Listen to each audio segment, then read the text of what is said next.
The federation of the state is nothing but when the states come together with an agreement, and then it is called as the Federation of States, as in United States of America. Remember one thing, there is difference between the territory of India and the Union of India. Were established as new states, and these were admitted into the Union of India. Need to be brought as a law in the parliament, and this can be done just through an executive order. Hello everyone, welcome you all again to Namal Excellence. I hope you are enjoying the Tidbits series. So in continuation of that, today we are going to learn some of the important facts about the Union and its territory. The Constitution of India in part 1, that is from Article 1 to 4, deals with the Union and its territory. So let's learn some of the important facts with respect to Prelims 2026. Article 1 of the Indian Constitution says that India, that is Bharat, is a union of states. Observe here, the Constitution and Article 1 itself says India, that is Bharat. That means Constitution itself mentioned the two words, that is India as well as Bharat.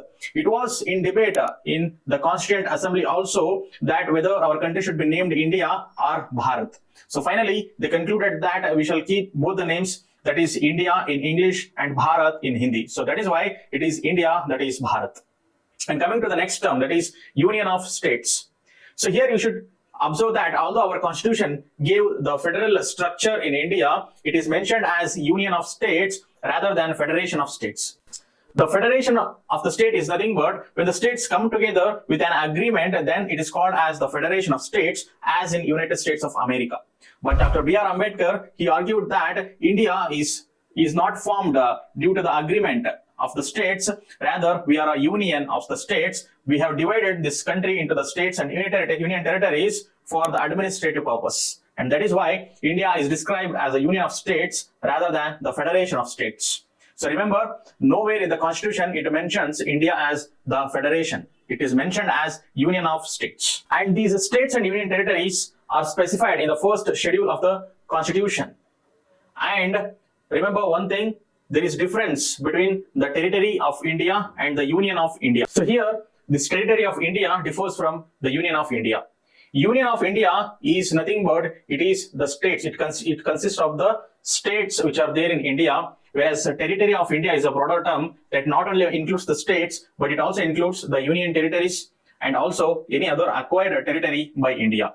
So these union territories and the acquired territories which are directly administered by the states. And then Article 2 talks that it is the parliament that can establish or admit any new state which was not part of Union of India earlier. If we take the examples of the present Goa and the Sikkim, which were not a part of the Union of India, so these were established as new states and these were admitted into the Union of India. So this provision is given by Article 2. So here the key to underline is it is the parliament which can establish.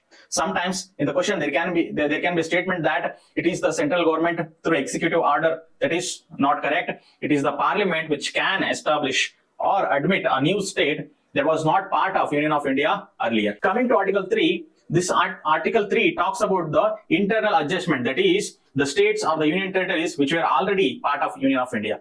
Understand one difference, Article 2 that talks about the admission or formation of new state that was not part of Union of India earlier, whereas Article 3 will talk about the internal adjustment, that is the states or union territories which were already part of Union of India. This difference you must know. So this Article 3 will talk about the internal adjustment where the parliament can form a new state, or it can increase the area of a state or even diminish the area of a state, or it can alter the boundaries as well as the name of any of the state. So here also remember, it is the parliament that can do all of this.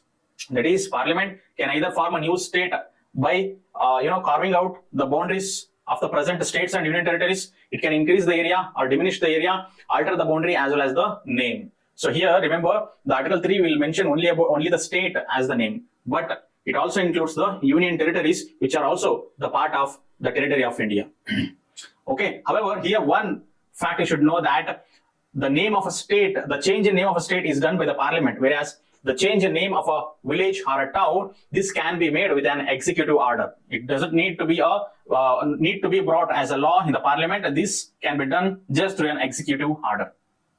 So for Article 3, there are certain conditions for the internal adjustment that any such bill to be introduced in the parliament needs the prior permission of the president.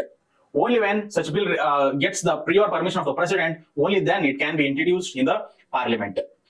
So when the president gives the permission to present this bill, the president should also refer the bill to the concerned state legislature to get the opinion of the state legislature. Here, remember one thing, the president or the parliament is not bound by the opinion of the state legislature.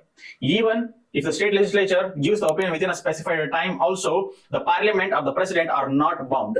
It is the discretion of the parliament. And also note that in the constitution, there is no specified time period before which the state legislature should respond to such bill. There is no such prescribed days or the time limits.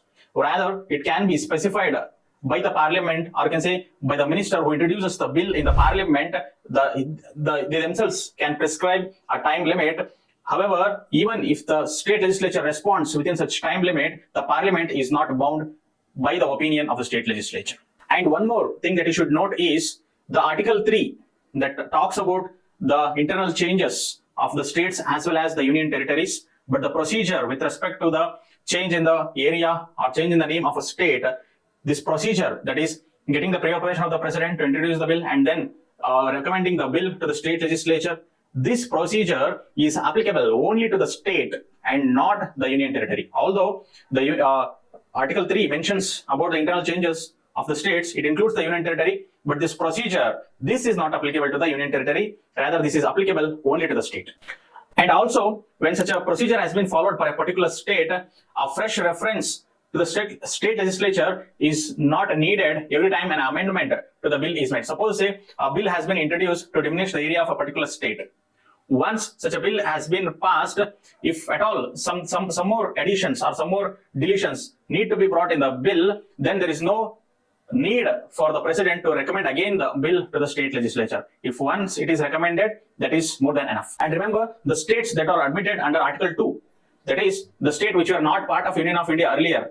Okay, so such states will not have any right to claim the complete equality of status with other existing states or which are formed under Article 3. This you should note. That is, Article 2 talks about the establishment or formation of the new state which is not part of the Union of India earlier. So any such state, if included in the Union of India later, they should not claim any equality of status with other states or the states formed under Article 3 of the Constitution. And remember, the Parliament can redraw the political map. It can redraw the political map of India because our India is an indestructible union with destructible states. Why I'm saying destructible states is the states are not formed out of the agreement as in United States of America. Rather, we were already united. We are a union of India. And that is why our country is described as indestructible union. You cannot destroy this union, but you can destroy the states within the territory. And this differs from the United States of America, where the states were formed through an agreement, and that is why it is described as the indestructible union of indestructible states. There, the states also cannot be destroyed. So this is the main difference. Coming to the next article, that is Article 4 of the Constitution. So this Article 4 says that any law which is made under Article 2 and 3 are not to be considered as amendment to the Constitution under Article 368. That is, Article 368 gives the Parliament the power to amend the Constitution, but any such law which is brought under Article 2, that is to establish or admit the new state which was not part of Union of India, and Article 3, that is the internal adjustment. So for these, any law need not be the Constitution amendment, rather it can be a simple law that is usually brought in the Parliament with simple majority, and it is not a Constitution Amendment Act. However, a fact need to be remembered is if there is an exchange of territories between other countries. For example, there was an issue with respect to India-Bangladesh enclaves to be exchanged, which is also known as the Berubari Union case. So in this case, Supreme Court reiterated that if there is any exchange of the territory, if India has to give some territory to other country, then there is a need of Constitution amendment. So in that time, there is no power to the Parliament to simply exchange the territories through a law or executive order. Such actions needs the amendment to the Constitution. So for example is the 100th Constitution Amendment Act of 2015 that exchanged the territories between India and Bangladesh. These facts you must know. I hope you all have understood, or I hope you all have enjoyed the tidbits on the Union and its territories. Thank you.